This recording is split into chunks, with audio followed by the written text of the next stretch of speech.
Arratsaldeon. Gaur dakizuenez, urriak 18an Euskal Jaia antolatuko dugu. Beste urtetan ere antolatu da, iaz arrakasta handia izan zuen, eta aurten ere horrekin jarraitzeko asmoa daukagu. Horretarako elkarte ezberdinak elkartu gea eta egitarau bat prestatu dugu. Aurten egitaraua astean zehar ere egongo da, eta horren inguruan hori etorri zaigu. Bai. Udaletxetik Euskal Jaiaren eguna ospatuz, egin deuna izan da astean zeharreko euskara ospeletik eguterara erakusketa Manuel Ekonan kulturetxean antolatu, Aldunditik datorren proposamen bat izan da, eta euskararen egoeraz izango da erakusketa hau. 15an berriz, 7etan, hemen Manuel Ekonan kulturetxean euskararen kate hautsia dokumentalaren emanaldia izango da, eta hizlaria izango dugu David Anaut. Eta bertan ere herriko hainbat pertsonak etorriko dira, herritarrak etorriko dira, behaien bizipenak eta aritzeko. Eta urriaren 17an,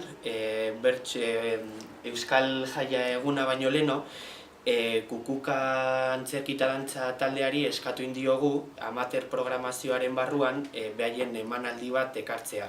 Orduan Zurriola antzerki eskolarekin hitz egin dute eta psikiatriko bateko ametsak antzezlana aurkeztuko dute. Eta gero eguneko egitaraua, nik azalduko dizuet, urriaren 18an esan deten bezala, 9etan diana batekin hasiko da eguna, eta gero 9:30 hilbide gidatu bat herritik zehar. Gidari bezala herritar bat izango dugu, eta gero oinaz taldea dabil dena antolatzen, eta gero testigantzak, herritarren testigantza batzuk, gune horietaz pixka bat hitz egiteko. Jarraian, 11:30 kantu eta dantza jira, eta hasiera emateko txalapartarik eta bertsolariak egongo dira. Eta kantu eta dantza jiran inguruan hitz egiteko David ekarri dugu. Ez dago asko esateko, bakizue denok zertan datzan, da kantu eta dantza. Orduan herrian zehar, hainbat gehiagunetan, nahi duna eta animatzen dana, animatzen zaituztegu hemendikan zuen babesa behar dugula, lan honekin aurrera jarraitzeko. Horren esan bezala, herriko hainbat gehiagunetan, haituko geha bai kantan eta bai dantzan. Dantza tradizionalak izango dira, denok ezagutzen duguna. Eta, importantena da ondo pasatzea. Batzutan kontu honekin arazoak egoten dira, batek esaten duna, nik ez dut ondo dantzatzen, nik ez dut ondo kantatzen. Berdintza jo. Azaldu, ondo pasako deguta, eta hor dago arrazoia. Guztionen arrazoia ondo pasatzea da, ez dugu jaztu behar, eta horregatik, animatzen zaituztegu, ez bakarrik ekintza honetan, baizik eta egun osoko ekintzetan, zuen parte hartzea, ezinbestekoa dugu.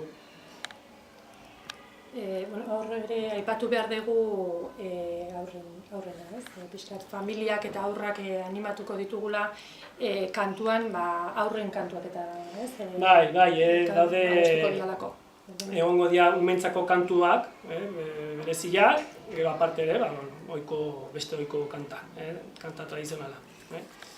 Elkarte asko gaude hor sartuta, eta bakoitzak bere granutxoa jartzen du.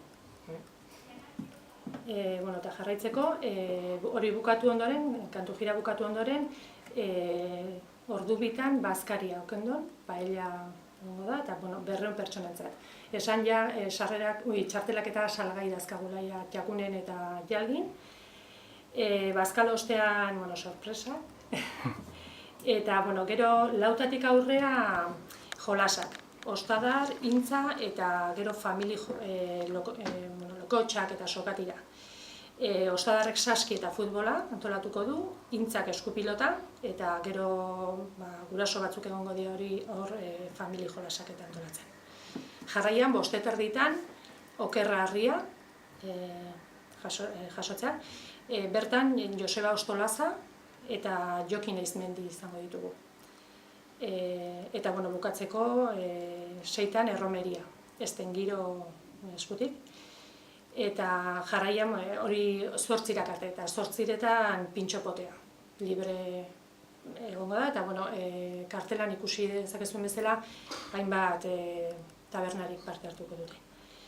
Gero hor tartetxo bat egongo da, eta 10:30 gazteei emango diegu lekukoa, eta bueno, karaoke bat eta gau musikatu antolatuko dute. Eta bueno, hori da dena. Beraz, baserritar jantzia armaiotik atera eta animatzen zaituztegu bertan parte hartzea.